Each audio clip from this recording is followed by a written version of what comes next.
Lulutuin ko pala ngayong ulam. Ito, magpiprito ko ng baboy. Karning baboy.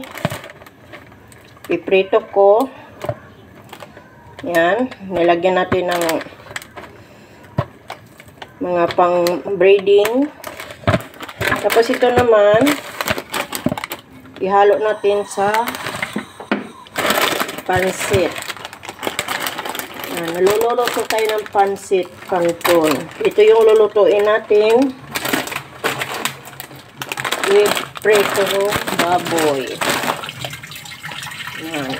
Ipiprepare na natin. Ilagyan ko na ito ng mga paminta, harina, at iba, may kunting bacon.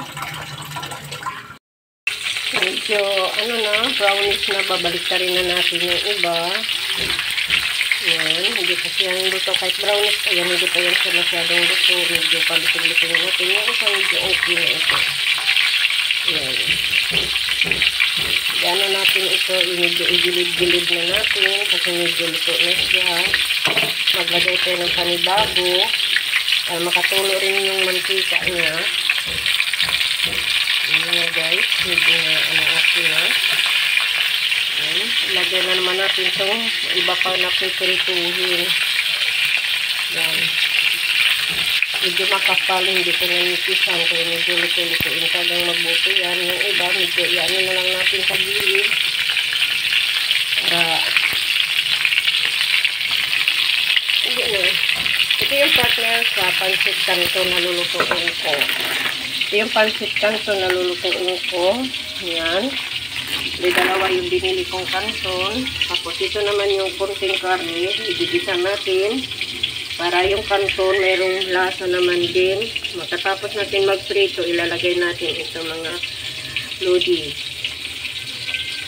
Yan. Ito yung ulam namin ng tanghalian. So, nag-prepare na ako para luto na lang ako ng luto. Hindi pa ako nakapaghanda ng mga sibuyas. Mamaya na lang pagkatapos ko magprito kasi igigisa pa natin yan. Yan. Ayaw ko na masyadong malutong kasi mahirap din matigas. Gusto ko yung katamtaman lang na prito. Katamtaman ng prito. Medyo smooth lang ang karne.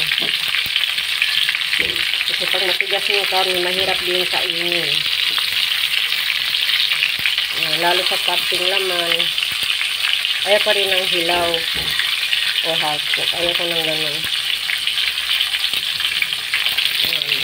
Yummy. Yummy. Yan pala yung pansit canton. Niluluto ko na. Yan. Ilalagay na natin ang pansit sa hinisa ko na.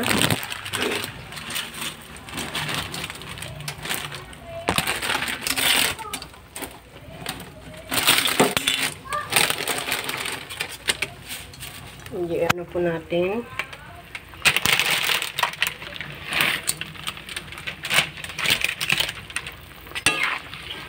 Ito, haluin po natin hanggang sa maano po yung canton lumubog sa sabaw.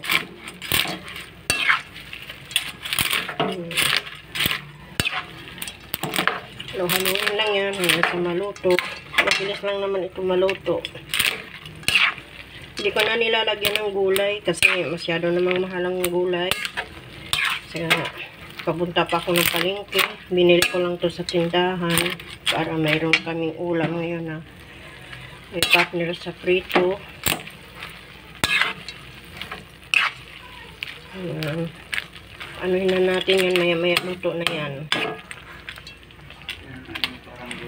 Mubog na siya sa sabaw niya. Pakukuluan lang natin yan kunti para hindi rin siya masyadong malata.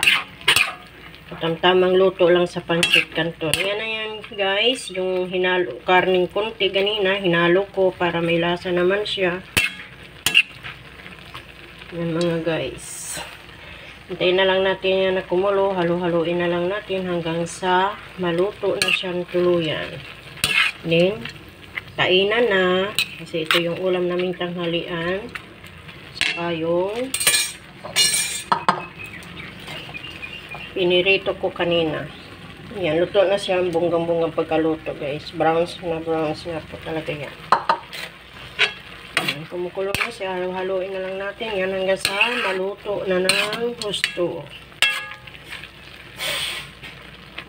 Ano na lang yan, guys. Kakain na tayo. Kaya hanggang dito na lang ang video. So, maraming salamat po. Please support naman sa mga video. Follow, share, and comments. Maraming salamat sa inyong lahat, mga guys.